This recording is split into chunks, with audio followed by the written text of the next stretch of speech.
So tonight we are going to, it'll be a little bit different. We will end up in some discussion stuff at the end. But first, I wanted you guys to be able to hear from some of your peers.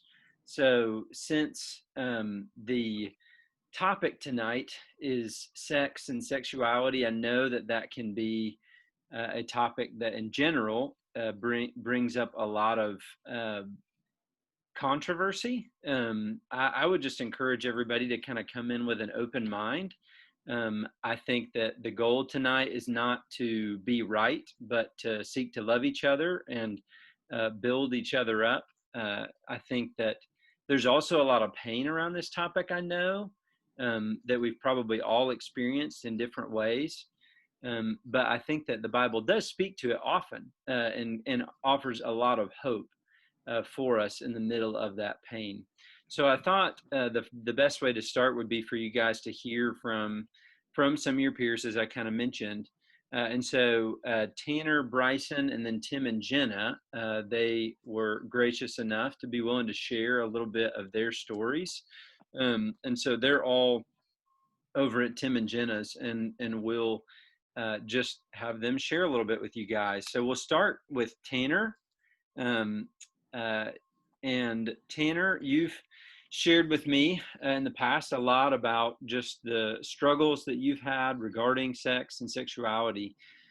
What about that kind of seemed appealing for you? So growing up, I always had the creative gene. I was the kind of artistic one of the family, and my dad was a PE coach. So we love each other very much, and like our relationship's good, but there was kind of like a disconnect there, and I always felt or had this notion that I wasn't enough, I wasn't desirable, I wasn't masculine, I wasn't attractive because I didn't add up to my dad and his accolades. So like in response to that, growing up, using pornography kind of became a way that I could feel relief and feel wanted and feel desirable. It's just something I could turn to and kind of escape from the day, something I could turn to and something that would make me feel good about myself. Mm-hmm. Thanks for sharing that. And I know that a lot of us have struggled with that. I appreciate you being open about that. What were some of the results of you just following the desire for that? Yeah, if I'm being honest, definitely in high school and even early years of college when I was participating in community college at Pellissippi, my just perception of people was really warped. My expectation of how people should treat me and how I treated people was not very respectful. Just especially women, just kind of objects. I expected certain behaviors. Didn't think too highly or very fondly of them. And just as a result from that and just kind of that disconnect from reality and the humanity of people, not only did I hurt myself in many situations, but I hurt others. I disrespected others, didn't make them feel valued. And it kind of kept me from connecting with people and friends too, because I was away from high school, trying to meet new people. It was funny because like chasing those desires and like a relationship, I got in a very committed relationship, but I still didn't feel enough. I didn't feel masculine. I didn't feel good enough. And even my partner, the person I was with, she didn't seem enough, and she wasn't filling this thirst that I had. In a lot of ways, I tried to be God for her and kind of tried to make God for me. And really, it was just idols, just putting that person in place of something more. Just trying to put ourselves in roles that we didn't need to be in, and caused a lot of hurt and a lot of just a lot of expectations that led to a lot of brokenness and a lot of heartbreak. Mm-hmm.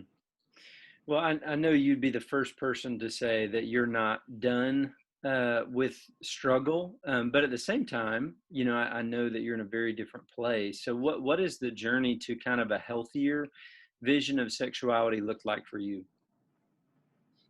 Um, it was it was interesting because um, the girl I was dating at the time, I remember we were having I remember when and where it happened. We were having a conversation on the phone, and I'd mentioned that I'd been fantasizing or thinking about my classmates in inappropriate ways, and I'm like, all guys do this. This is normal, and you shouldn't judge me for this. And she was like, Tanner, that's not normal, and I feel really disrespected and really undervalued right now. And she was someone I cared about and valued very much. And realizing how bad I had hurt her and that she was probably going to leave because of it. Well, first of all, I got defensive and tried to. I went to the internet and I'm like, I'm going to try to confirm my bias. And I found all these articles on how pornography and fantasy warps the brain and how it ruins relationships and where it has ruined relationships. I learned about what's called the AAA engine, which is kind of where porn kind of catches people, get stuck in. It's anonymous, affordable, and accessible. So I essentially had to find ways to combat those three things. So anonymous, guys, if you struggle with impure thoughts or pornography, you can't stop, confession is huge. Being open with someone, especially someone who meets you where you're at and with love and sees your desire to change and respect people and seek real love and real relationships.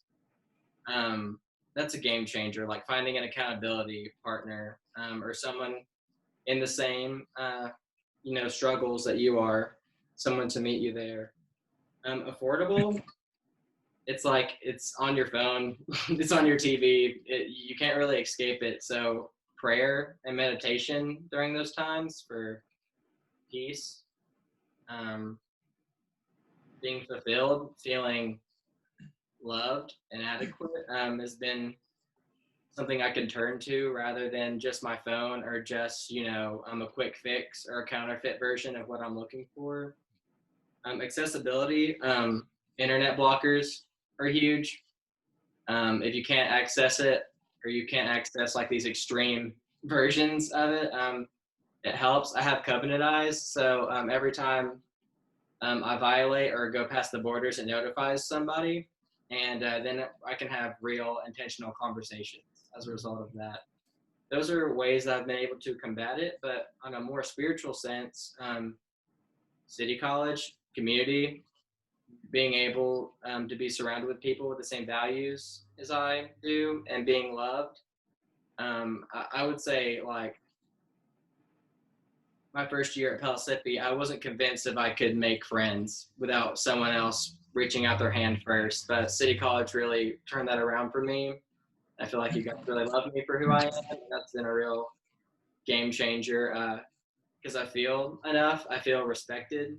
Um, and that's helped me a lot with my esteem. Sometimes when I'm tempted, I get really stressed. I get very upset, and just praying for peace and that God has that for me has been huge victory for me. And lastly, just trusting that God's a provider and what He has for me is better than what I could go out in the world and find for myself. Um, yeah, it just kind of came to the point where I found out I was empty, and even when I got what I thought I wanted, it wasn't enough. So there had to be something higher, something bigger than I am, and just understanding that God has something greater for me, a greater vision for me, helps me press forward and pursue righteousness, even though it's not always easy. Mm-hmm. Thanks, man. I really appreciate you sharing some of that, Tanner. So now we'll talk to Bryson a little bit, right beside Tanner. If you guys don't know Bryson, making peace signs. So Bryson, why don't you share a little bit about just you growing up? Did you feel the freedom to talk about sexuality growing up? What was it kind of like for you just before college? Uh, yeah, I'll just preface my responses. Um, so I experience same-sex attraction, and I say it that way because I don't like. I just think some terms imply more than I mean, um, and that. Well, okay. The short answer to that question, I'd say no. Um, I've grown up in church, and it always was we didn't talk, like, it just wasn't talked about, I feel like, and definitely wasn't related to the gospel. um and when it was only through, oh, like, these people who are outside of the walls of this church, like, these people are sinners and they need God. And it was never like, oh, that's something, like, we can form relationships with these people and talk to them about it. It was just like, they need to be removed from me, and they need to find Jesus. Um,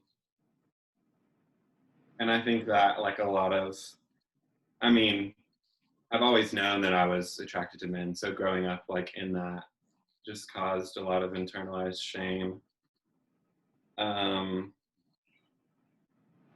and it was just more of an issue rather than thinking of people who experience those feelings. Hmm.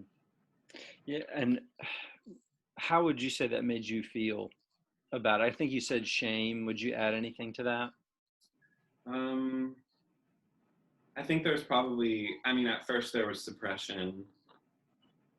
Um, and I would, like, talk about it to other Christians who, I mean, I would have conversations with Christians who were like, it's simple because it's just a choice, but not a choice like you choose to have the desires, but the choice of acting on them, which I can understand. But when when you don't feel like anyone's willing to talk about it, like, it's okay as long as you don't struggle with it yourself, you know? So there was suppression and denial, but then eventually that led to, like, apathy and, like, oh, I can't be Christian, I guess, kind of, because this isn't working out. Mm-hmm. What do you feel like made you more comfortable talking about it once you got to TSU? And obviously, Bryson, you can kind of share. I know you've done your story for City Church before. Like, Right. if somebody wants to, you can answer, but also share where somebody could hear more if they'd like to. Yes. Shameless plug for City Church Together. I did share my story on that. It's a podcast for City Church. So if you wanted to listen to that, I think some things would make more sense. But Beth was a big, major part of my story. God putting her in my life. I became friends with Beth at MTSU. We were in the same major, and eventually we bonded over similar interests, and then eventually would start talking about God and, like, sexuality and how they were related, and, like, what the gospel means for disordered sexual desires. And I think just what was so foundational for me talking about that with Beth, and knowing that Beth was a believer and a Christian and, like, went to City Church and everything, was our relationship. Like, the relationship was what made that possible, I feel like, and the friendship, and just acceptance of being like, we didn't always agree. I mean, at least at first, but I don't remember, there was never any sort of, like, tension or um, hostility from her. And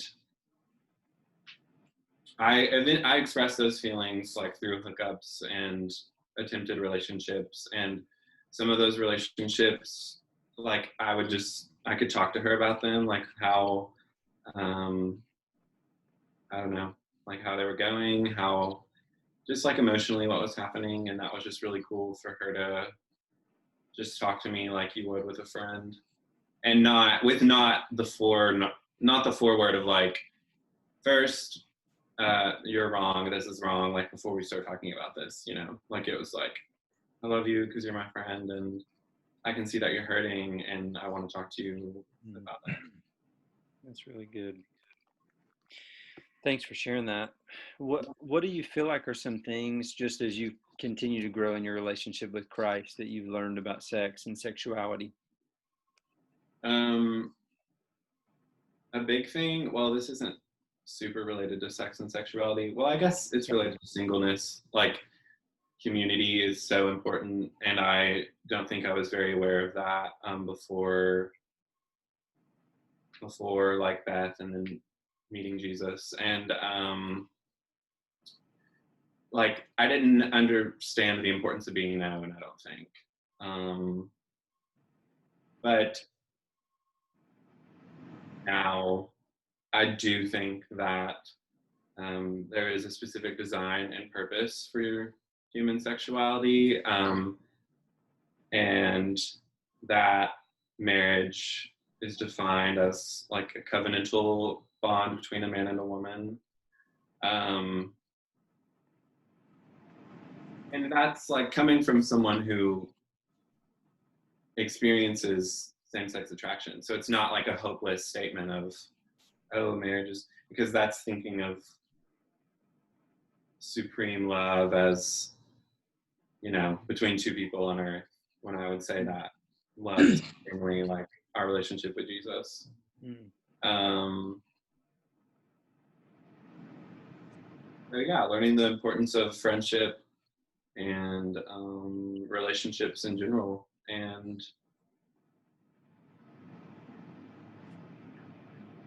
but I would say, like, I would just, if you want to listen to the podcast, anybody, that's probably more, well, I don't know if it's necessarily more helpful, but it's just more of my story.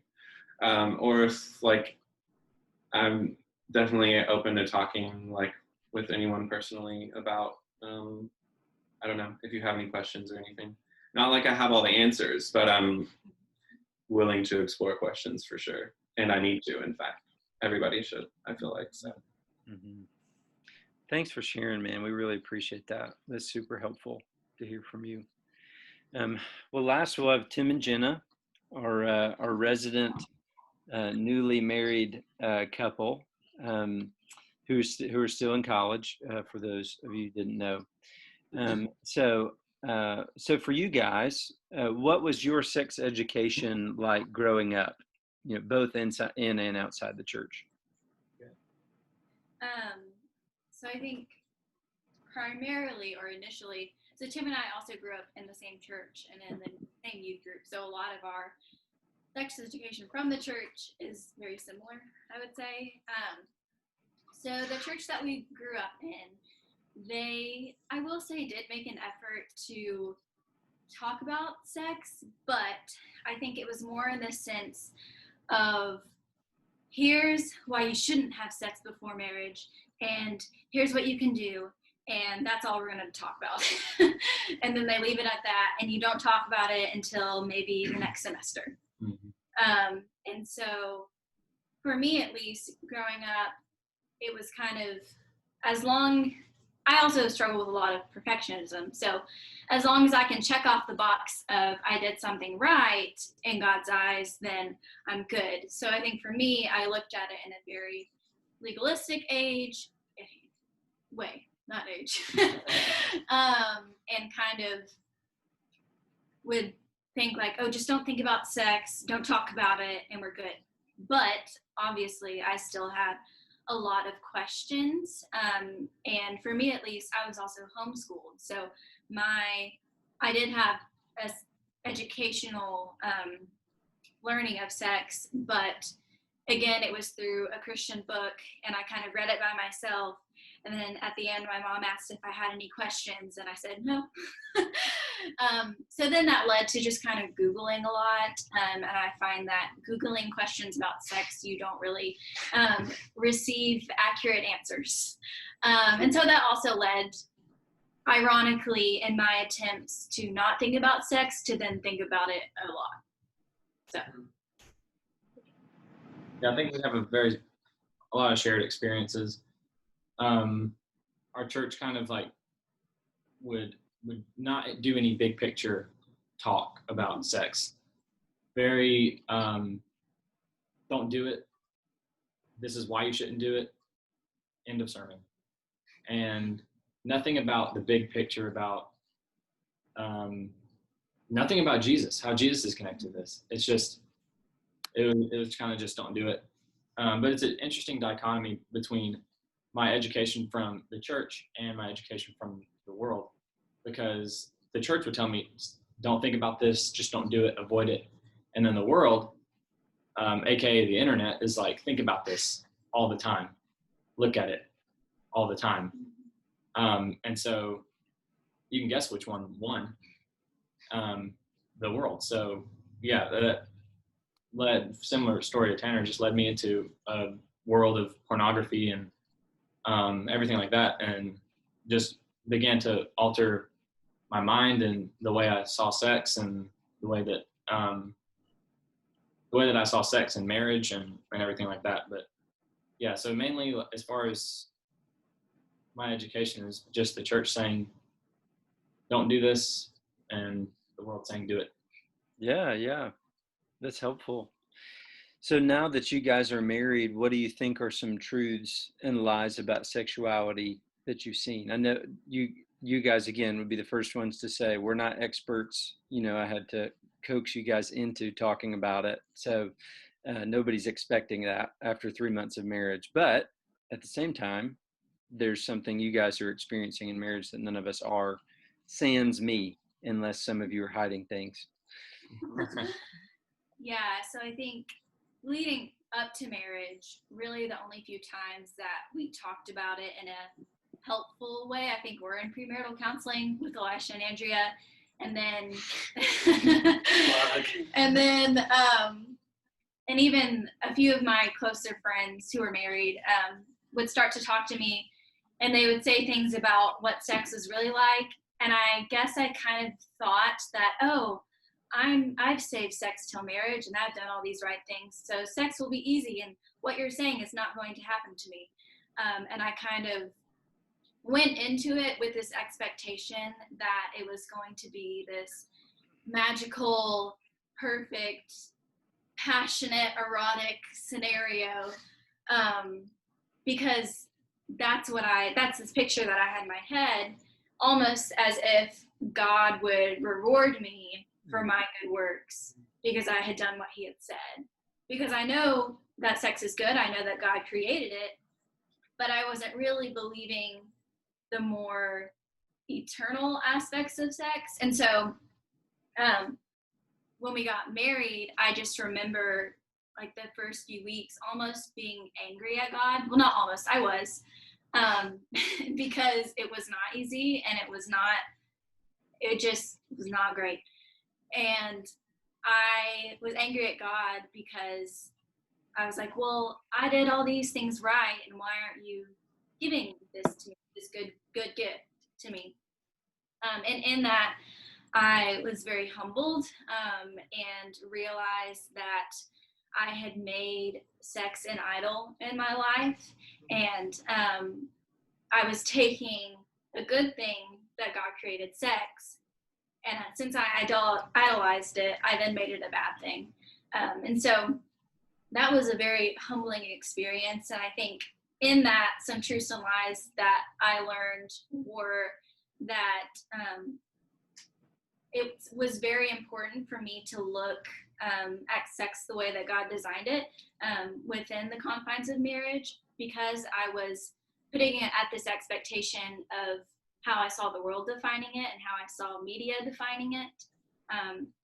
And so I think I really began to finally grasp really the beauties of sex, especially within marriage, the safety that marriage provides, within sex and the commitment. That's really beautiful. And learning that although I didn't see immediate fruit, and that was because of my own sin, my own idols, although I didn't see the immediate fruit, I really learned the beauty of trusting God in it and knowing that in the long term, He is going to use sex to make us more sacrificial, not just only with one another, but with other people. So I think that was a really big thing that I learned. Mm-hmm. Yeah. For me, the thing that I've learned a lot coming out of the church context that I was in and now is that not just sex, but a lot of the things that we do in our lives are not about us. It's I think one of the things that Christians have done, unfortunately, is say that, well, I mean, when you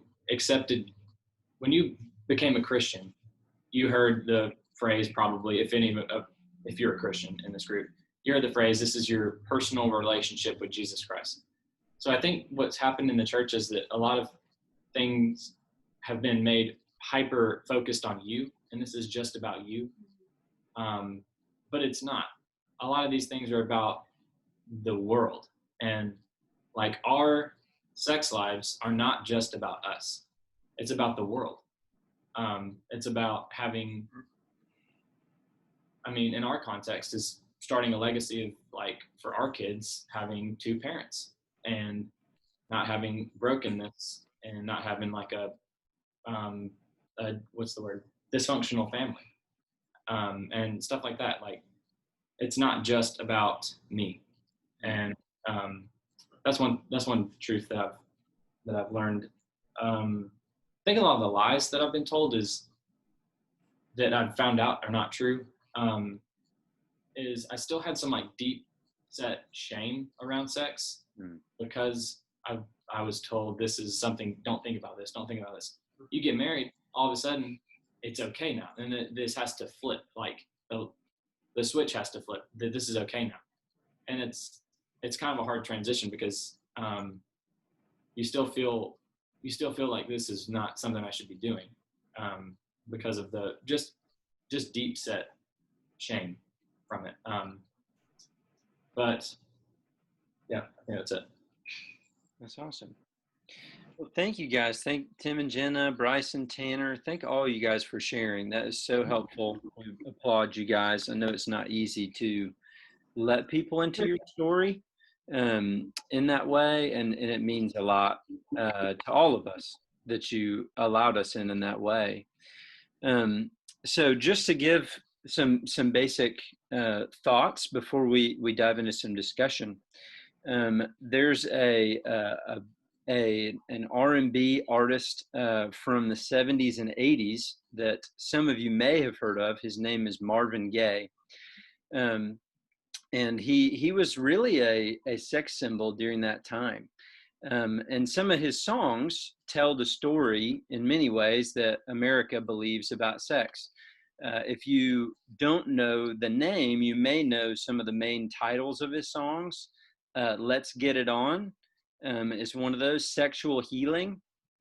And those were massively popular then, but in many ways are still popular now. I'd be surprised if many of you hadn't have heard of those songs. He also did Ain't No Mountain High Enough, but that one's not quite as sexual in its overtones.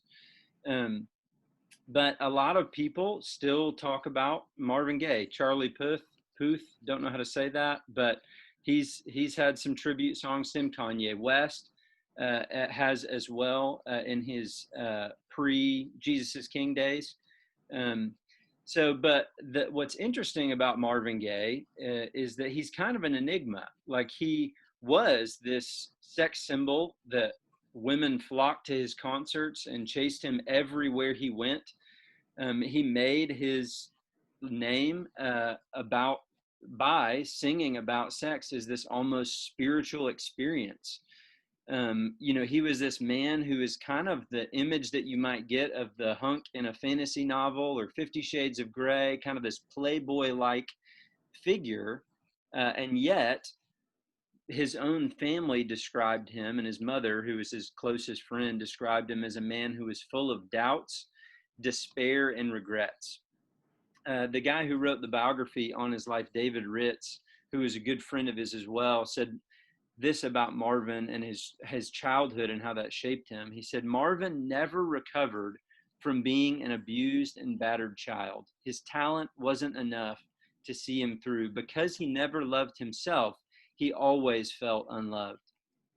Marvin Gaye's father was an abusive alcoholic who never told Marvin that he loved him.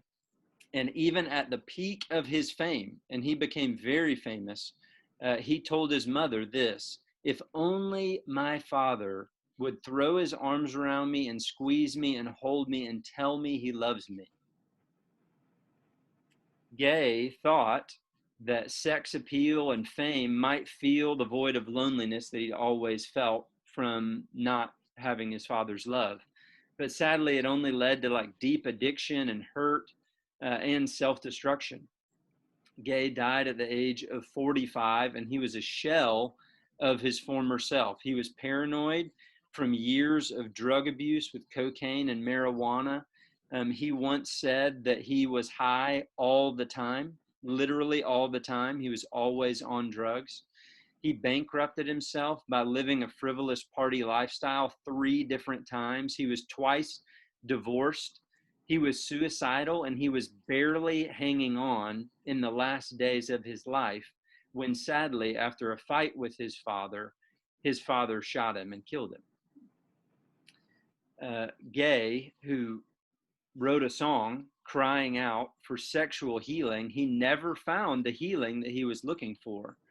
And sadly, I think that's because he never really looked for it in the right place. And he never searched for a better role model than his father, because one of the tragedies about his father is that his father was also a pastor in Gaye's childhood. So I think sex, it's important for us to understand what it really is, how it is this beautiful gift from God. And yet it also has this power that can be incredibly destructive if we turn it into something that it was never meant to be. So in the book of Genesis, whenever sex is first mentioned in the Bible, you may be surprised to hear that it actually is mentioned in the Bible. It comes up when God creates Eve. And God creates Adam, and he says that Adam is, there's nothing wrong with him except for one thing. Like, he's got a job naming the animals. He's got all the great food that he could possibly want. And yet it says that there's something that's not good, even in this world that's without sin. And it's not good that Adam would be alone, is the thing that God said. And so God puts Adam to sleep. And it says that he makes him a helper that was fit for him. Now, that word doesn't mean, well, let me just say what it does mean. It means that she was equal to him, that she was adequate for him, that there was something about them that was the same, that none of the animals could really fill this kind of void that Adam had. And yet there was something about Eve. She was different. She was unique. She was beautiful in a way that even he wasn't, and he acknowledged that. And yet there was something about her that was, you're the same as me. We share something. I want to do life with you. And you may not realize this, but even in that very passage in Genesis 2, Adam rejoices when he sees Eve, but he also commits himself to her. He says, you are bone of bone and flesh of my flesh. You should be called woman because you're taken out of man. So he says, you're like me. That's when he actually named himself too. And so he even figured out who he was when he met Eve to an extent. So there are some of the things that we say about love. I find myself when I'm with you. You complete me. That's not entirely true. And yet there's an aspect of that is true. There's a reason that we're so tempted to believe those things. And so Adam commits himself to this relationship with Eve, where he says, I I will give myself to you. We will become one flesh. And that is actually also describing the sexual act, which was a gift from God. Um, and so it kind of gives us that picture of what sex is, which we'll define real explicitly in a little bit. But what's really sad is the book of Genesis, we don't even get to halfway through the book before we see that sexual sin, sexual aberration, taking it out of the context that God intended, begins to wreak havoc in Abraham's relationship with his wife. He doesn't protect her and value her as himself. He lies that when they go to certain places where he's afraid of the rulers there, he lies and says that she's his sister, which was incredibly dangerous for her and could have led and would have led to her being raped and taken as someone else's husband if God wouldn't have stepped in multiple times. Not to mention, the rulers of other countries would just take a woman just because they saw her and saw that she had beauty and demand that they be his wife, which is really warped and messed up in itself. And Abraham's grandson, Judah, we see him, there's a story about him sleeping with a prostitute that turns out to be his daughter-in-law, who his sons sexually abused and abandoned. So the story of the Bible actually is very honest about sex. It talks about it a lot, but it also talks about some of the incredible havoc that is wreaked whenever we turn sex into something that is mainly about us, that is mainly about fulfillment, that is mainly about power, instead of something that is a gift from God that is used in a certain context. So why is it that we saw sex abused so much, even in the early chapters of the Bible? I think there's a number of reasons. The first one is that we go against God's design, which is essentially just us trusting ourselves over God. It's kind of this thing that we all do. I think we all struggle with this, but we hear something like God's intention for sex, or we don't, but we just think, oh, well, this is something I can figure out on my own. I don't need to. If we don't know what God's intention is, we don't really look to find that out. We just assume, well, either the world's right about it, or I should figure out how I feel about it myself. I just need to look inward. And if I look deep enough inward, I'm going to be able to find the purpose for sexuality for me. And sadly, when we do this, we take sex out of the design that God originally had for it, and we begin to experience deep brokenness and pain. Think of a car. It has an owner's manual. Most of us, just because somebody's taught us and we had to take classes, we know how to use a car. And yet, if we start to use that in ways that completely go against the owner's manual, if we try to use a car as if it was something that could allow us to travel on water or in the air like an airplane, then it's not going to work. If we start to put oil where the gas goes or gas where the oil goes, then the car is going to start to malfunction. In all these ways, we know if we don't use the car in the ways that the owner's manual intends, then it's not going to function properly and bad things are going to start to happen. For Marvin Gaye, he saw the gift of sex and romantic love as this way to find the acceptance that he'd always longed for, but it was never enough for him. He bounced from girl to girl, hoping to find one girl whose love was enough. He put romantic love and sexual fulfillment on a pedestal, and that destroyed his relationships because no woman could ever meet his expectations. His wildest sexual dreams, they literally came true, and yet it still was not enough for him. The more that he elevated sex as a way to find happiness, the harder it was for him to find satisfaction. Sex, ironically, became cheaper and less meaningful to him, just a gimmick to sell records. God created sex out of love for us, and he gave an owner's manual to protect us. It's a kind gift of a loving father, But when it's made into something ultimate, it's like a diet of candy. It would feel good and taste good for a little while, but eventually it's going to leave you feeling incredibly sick and empty. Sadly, also as Christians, we've done a really poor job talking about sexuality as a whole. First, we just haven't spoken much about God's plan for it. God's plan with sex is within a marriage between a man and a woman. It adds this commitment to sex so that you can't just pull away if you're no longer having your needs met. It's saying, I'm here for much more than just sex. I'll stay with you through the good and the bad because I love you. Sex is like the cherry on top of the ice cream. It is not the ice cream itself. And sadly, rather than teaching this view of sex as Christians, we've kind of avoided the conversation altogether. Or if we do talk about it, we just say, don't do it, is the main message we hear a lot of the time in church. Also, I think we've probably done a really poor job of helping people who struggle in the way that Jesus would.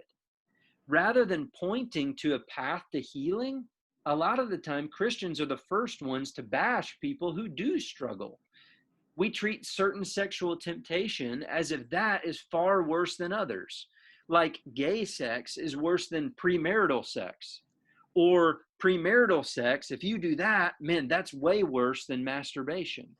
When in reality, anytime we take sex out of the way that God intended it to be, it's all going to lead to brokenness. It's all going to lead to hurt. It's all going to lead to pain. The Christian gospel is that Jesus came to save us. He sees the mess that we've made by going our own way. He knows that we've all abused sex by doing whatever we want with it. And he died to heal us. This means, as Christians, we should be the most gracious with other people. We are patient because Christ is patient with us. We relate with people, even if their temptation looks different than ours, because we know that God's way is hard for every single one of us. We love people, even if their struggles may be different from us, and even if they're right in the middle of their struggles, because we know that Christ loved us in the middle of our struggle. And for those who don't know if they will be married, who say, well, what about me? I'm single, or I struggle with same-sex attraction. The gift of sex is good, but it is not ultimate. Incredible people have lived wonderful lives without it. People like C.S. Lewis, Florence Nightingale, Dietrich Bonhoeffer, Dorothy Sayers. If you guys don't know who these people are, they're really cool. Jesus, you may have heard of him before. Sex points to something just like all the rest of God's gifts in creation do. It's this discovery that someone shares something that you're passionate about. You don't have to have sex to have that experience. A deep commitment to someone through trials. Acceptance of someone despite their flaws. Freedom to live without shame. Sex is a good gift, but it is not the best gift. It's not even close to the best gift. Closeness, acceptance, friendship, devotion to meaningful things. That is the greater gift that sex points toward. The story around sexuality is not about romance between a man and a woman. That's the secondary story. It's ultimately about a God who deeply longs for restoration with the people that he made. Sex points to the pleasure that God takes in each and every one of you. It points to God's desire to have intimacy with you. So as we take some time to have conversation about this tonight, I would encourage you with a couple things. One, we should all approach this with a spirit of humility, because it's God's grace that saves any of us out of our own devices. And so we need to come with listening ears and a desire to show Christ's heart for acceptance of others, regardless of anyone's struggle. The second thing I'd say, and a number of people said this, we can't live on an island with our thoughts, desires, and struggles. the environment that we have tonight, you may not feel comfortable to share in that, and that is totally fine. But I would strongly encourage you to find some people that you trust that you can share with. And then the last thing I'd say is just the acknowledgement that there is a lot. I know there's a lot of pain in this. Hold on, buddy. Okay. And that many of you have probably experienced rejection. Some of you may have experienced abuse, loneliness, or a myriad of other emotions regarding sex. I really hate that you've had to go through that. That I know that that is painful. I don't want to make light of that at all. And none of us do. We want people to know tonight that the main point of talking about this is to help you feel like God listens, that He does care about you, that He does love you, and that we also do too. And so even if you heard some things tonight, you're like, man, I blatantly disagree with that, or I don't understand, then please feel the freedom to come and talk to us. Okay. So I'm going to split us up into some groups. I've got some questions for us, and we're going to chat about it. Okay.